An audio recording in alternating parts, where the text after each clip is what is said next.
ألا بذكر الله تطمئن القلوب۔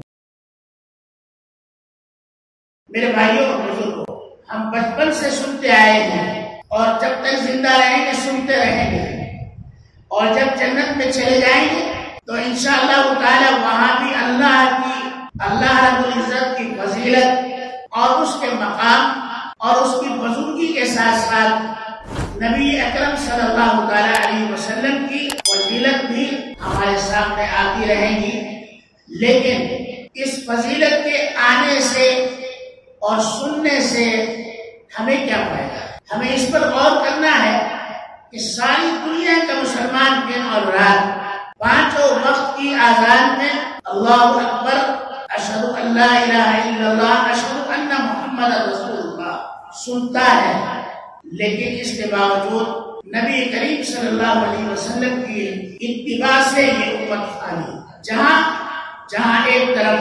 حضور اکرم صلی اللہ علیہ وسلم کی محبت اس امت کے دلوں میں موجود ہے، وہیں دوسرا تصویر کا رخ یہ بھی ہے کہ یہ امت نبی کریم صلی اللہ علیہ وسلم کی اطاعت سے خالی ہے۔ محبت تو ہے لیکن اطاعت نہیں ہے، فرما برداری نہیں ہے۔ محبت یقیناً کام آنے والی چیز ہے، لیکن محبت میں طاقت اور قوت جب پیدا ہوتی ہے جب اطاعت اور فرما برداری پیدا ہو، خالصتاً محبت ہو اور اس کے ساتھ نبی کریم صلی اللہ علیہ وسلم کی اطاعت اور محبت نہ ہو، اطاعت اور فرما برداری نہ ہو، تو یقیناً اس محبت میں وہ رنگ نہیں آ سکتا جو صحابہ کی محبت میں رنگ تھا۔ میرے بزرگوں اور دوستوں، حضور علیہ السلام کے صحابہ کا مقام دنیا کے سارے مسلمانوں سے بڑا کیوں ہے؟ وہ اس لیے ہے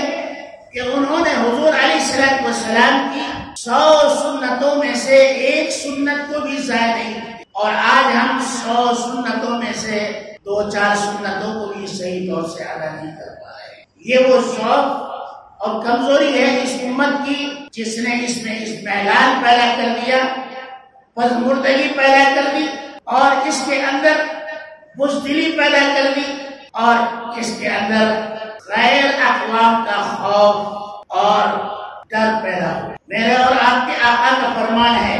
کہ جب تمہارے اعمال خراب ہو جائیں گے تو تمہارے اندر غیر اقوام کا ڈر اور خوف پیدا ہو جائے گا، اور تمہارے علم کے ذکر سے کانپ جائیں گے، اور تمہاری ہوا